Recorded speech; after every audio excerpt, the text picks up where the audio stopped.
Pesanteurs politiques à l'heure actuelle qui sous-tend à la chasse à la sorcière. Vu toutes les réalisations que nous avons faites, nous sommes témoins, mais les pesanteurs politiques se transforment par ailleurs à la chasse à la sorcière et faire du mal aux fils du pays. Est-ce que face à cette réalité, vous avez le moral aux élites? Oui, je vous ai dit, si j'avais peur, je ne serais pas venu. Comme vous savez, j'exerce dans des pays extérieurs comme étant consultant. Et il y a même des pays africains qui m'ont offert de rester en permanence dans leur ville. Je pense qu'on est mieux chez soi. Je ne crains rien. Et si je craignais quelque chose, je ne serais pas rentré. Parce que beaucoup de gens m'ont dit, je vous parle de l'histoire de cette maman âgée qui a appelé son fils, politicien ici, en train de pleurer. Et je n'ose même pas vous citer la province, parce que vous serez étonné de la province, parce qu'il n'est pas de l'Est du pays. Et je pense, à mon avis, qu'à un certain moment de la vie, on doit savoir pourquoi on est venu sur Terre. On n'est pas venu sur Terre pour la jouissance. On est venu pour offrir à l'humanité le progrès, le bien-être. Et donc, je ne crains rien. Je suis un citoyen comme tous les autres, le fait de chair et le sang. Et donc, si l'injustice doit prévaloir contre la justice, je m'inclinerai. Vous êtes où? Présentez-vous. Bonjour. Je suis Génorima de Topon FM. Vous avez dit que vous êtes citoyen congolais, vous plierez à la justice et en suivant le tweet qui annonçait votre retour à Kinshasa, vous pensiez que cette justice est injuste. Aujourd'hui, vous croyez encore à la justice congolaise? Je n'ai pas parlé de l'injustice congolaise, madame. Je pense qu'il faut bien lire mon tweet. Il était clair.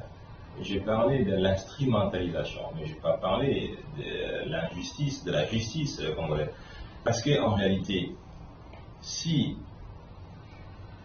le respect de la vérité était respecté, on n'aurait même pas demandé la levée de l'immunité.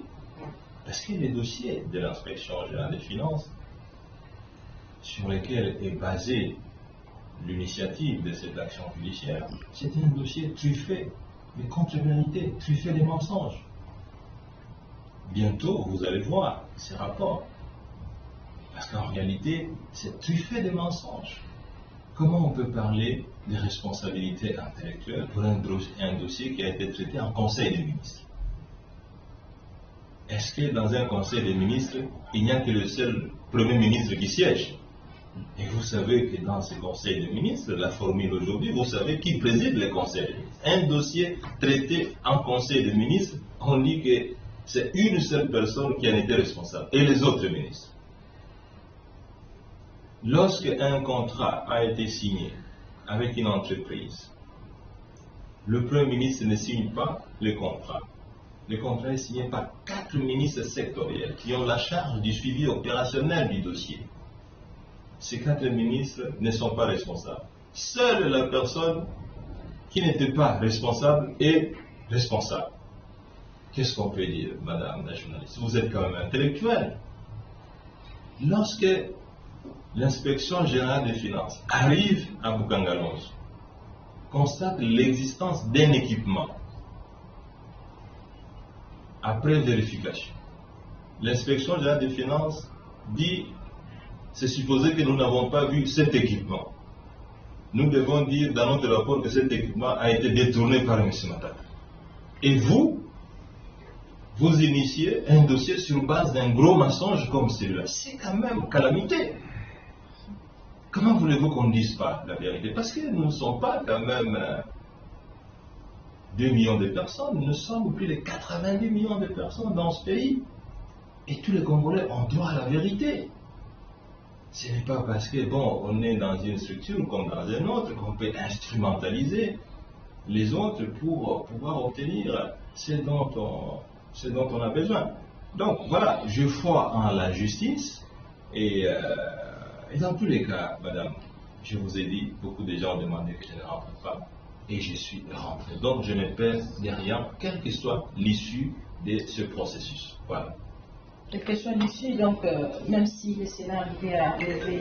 Quelle que soit l'issue du processus, madame, donc, dans le processus, vous mettez tout ce que vous voulez entendre. Voilà. Donc vous êtes prêt à faire la prison? Mais je suis rentré pour ça, madame. Je suis rentré pour le processus. Vous avez peur de citer le nom prison, vous avez écouté, j'ai dit tout ce que vous pouvez mettre dans le processus. Voilà pourquoi je suis rentré. Monsieur, lorsque dans ce tweet-là qui a circulé à travers les réseaux sociaux, notamment dans les groupes WhatsApp, vous parlez d'une justice instrumentalisée, vous ne pensez pas que c'est pas un bon langage, une bonne communication? Ne pensez-vous pas que ça puisse empirer encore les choses lorsque la justice de son côté, qui est peut-être dans un processus normal, entend de vous que vous la traitez d'une justice instrumentalisée? Monsieur le journaliste, je ne pense pas, si on dit que vous êtes sorcier, que vous ne l'êtes pas, vous devez vous sentir gêné d'être saint. Ce n'est pas parce qu'on dit que vous êtes mauvais et que vous devez maintenant vous convertir à être mauvais. Voilà.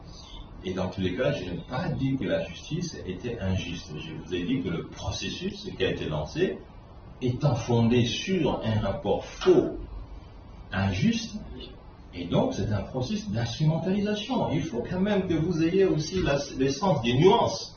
Je n'ai pas dit que la justice congolaise était injuste. J'ai dit que le processus qui a été initié est fondé sur des bases qui sont fausses et archi-faux.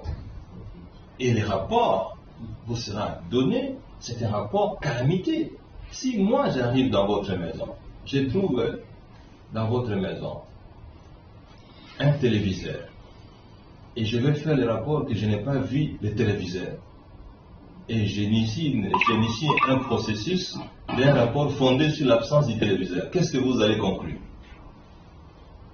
Que ça n'a pas été instrumentalisé? Il y a forcément une mauvaise intention.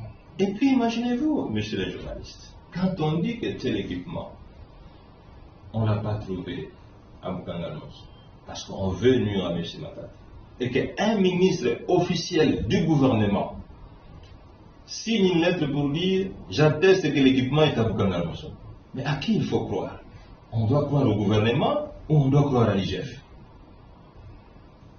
Ça fait quand même la honte, vous êtes Congolais. Parce qu'il ne faut pas avoir l'impression que le monde se limite à Kinshasa ou au Congo, mais tout le monde vous regarde. Et l'appréciation que le monde a sur vous, il dépend aussi des actes que vous posez. Il ne faut pas croire que le monde est fermé. Mais ces rapports, ils circulent dans le monde entier. Et l'appréciation qu'on fait sur ces rapports ne se limite pas à l'IGF, il s'étend aussi sur vous. Donc nous devons quand même être sérieux. Et puis, mes chers amis, il ne faut pas croire que le progrès d'un pays procède du folklore. Le progrès d'un pays ne procède pas du folklore. Les gens travaillent. Les gens travaillent. Et il ne faut pas s'étonner qu'on n'est pas à mesure de payer des salaires, on n'est pas à mesure de construire les écoles, on n'est pas à mesure de construire les hôpitaux. Et écoutez, mais parce que vous vous limitez au mensonge. Vous limitez à l'exercice du folklore. Comment voulez-vous que le folklore produise? Où avez-vous vu, monsieur le journaliste, là où le folklore a produit des résultats? Vous avez vu des gens qui ont dansé et qui produisent des résultats? Mais voilà. Dernière question, Blaise. Non, c'est bon. Merci. Merci. Voilà, merci, Excellence. Merci. En principe, ça devait être